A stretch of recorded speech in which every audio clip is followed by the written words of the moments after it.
সময় দেখি যে কৃষকরা মাঠে বিক্রি করে দেয়, বলে যে মাঠে বিক্রি করতে দামটা বেশি পাচ্ছে। এই জন্য কিন্তু সরকার দামও বৃদ্ধি করেছে।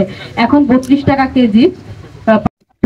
চুনারঘাটের মাননীয় সংসদ সদস্য জনাব সৈয়দ সাইদুল হক সুমন এবং উপস্থিত সুধীবৃন্দ, আসসালামু আলাইকুম। আজকে আমরা সকলে কিন্তু এখানে একত্রিত হয়েছে অভ্যন্তরীণ ব্যুরো মৌসুমের যে উদ্বোধন এই উদ্দেশ্যে। আসলে এটা কি আমাদের উপজেলা খাদ্য নিয়ন্ত্রক উনি আপনাদেরকে বলেছেন যে এবার আমাদের লক্ষ্যমাত্রা ব্যুরো ধান 1158 মেট্রিক টন ধান আমরা চুনারঘাট উপজেলা থেকে সংগ্রহ করতে হবে।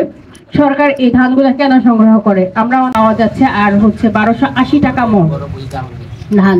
তো বাজারে তুলনায় এখনো কিন্তু সরকার অনেক বেশি দামে নিচ্ছে। আর একটা বিষয় সরকারকে ধান দিলে কিন্তু আমাদের জন্যই আমরা ধান দিচ্ছে, এমন না যে এটা সরকার স্টক করে রাখবে। যে কোনো ধরনের প্রাকৃতিক দুর্যোগে কিন্তু সেটা সাধারণ জনগণের জন্যই সরকার আবার বিনামূল্যে বিতরণ করছে।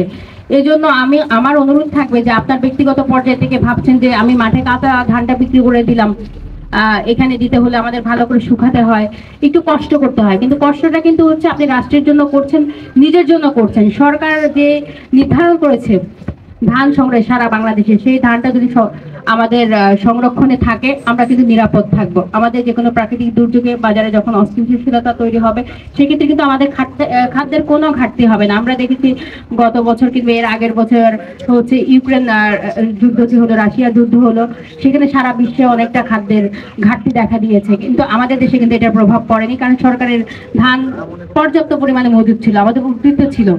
তো এটা আমাদের প্রত্যেকটা নাগরিকের, যেমন আপনি সার কিনছেন 25 টাকা কেজি করে, কিন্তু এটা কিন্তু 25 টাকা না, এখানে সরকারের অনেক বেশি ভর্তুকি আছে। সরকার আপনার ধান উৎপাদনের প্রত্যেকটা ক্ষেত্রে আমরা সরকারি পর্যায়ে কিন্তু সেচেরও ব্যবস্থা আছে, যেখানে 30% বিদ্যুৎ সরকার ভর্তুকি দিচ্ছে।